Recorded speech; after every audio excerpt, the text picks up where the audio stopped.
So don't lose your head in here. We are in the crypt of the Basilica Cathedral of Saint-Denis. And Saint-Denis, according to the hagiographies, lost his head in one of the Roman persecutions in the 3rd century, around the years 250 or so. But Saint-Denis was plucky, and according to the hagiographies, picked up his head after it had been cut off and carried it through the streets. According to one account, taking it to a fountain and rinsing it off, and then deciding afterwards where to die. Or, according to one of the other traditions, carrying his head, preaching a sermon through the streets, the sermon on the theme of repentance.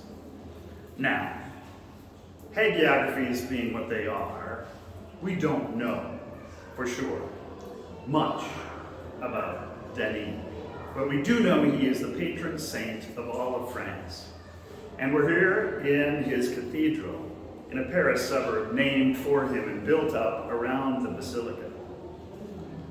It's a former medieval abbey dating back to the 5th century.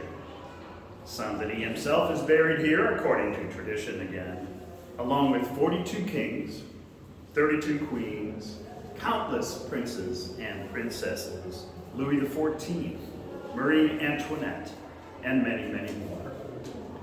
Now, what's really distinctive about this for our purposes, aside from the extraordinary history and as the burial place for kings and queens, is that it is really the birthplace of Gothic architecture.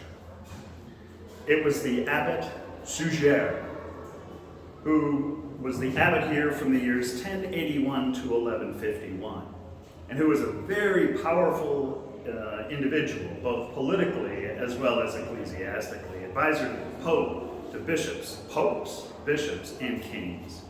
And he rebuilt the ancient church, emphasizing several themes that we'll see in cathedral after cathedral, the first being light.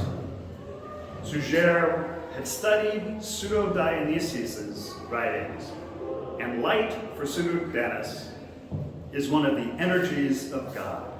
And so Gothic cathedrals, wherever they are, emphasize light. And we'll see this in the stained glass windows, revealing the blues of heaven, the reds of blood, the yellows of gold, and more.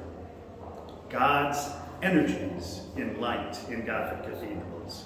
We'll also see the ribbed vaults and the flying buttresses, giving the height for which Gothic cathedrals are noted.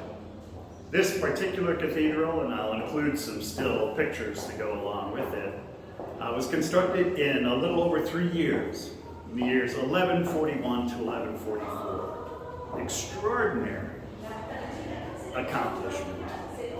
And that height leaves a lot of emptiness. And that theme, too, is an important one in Gothic architecture.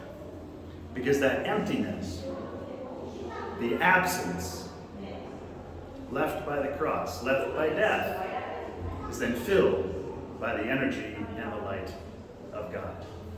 So, we start in the Basilica Cathedral of Saint-Denis.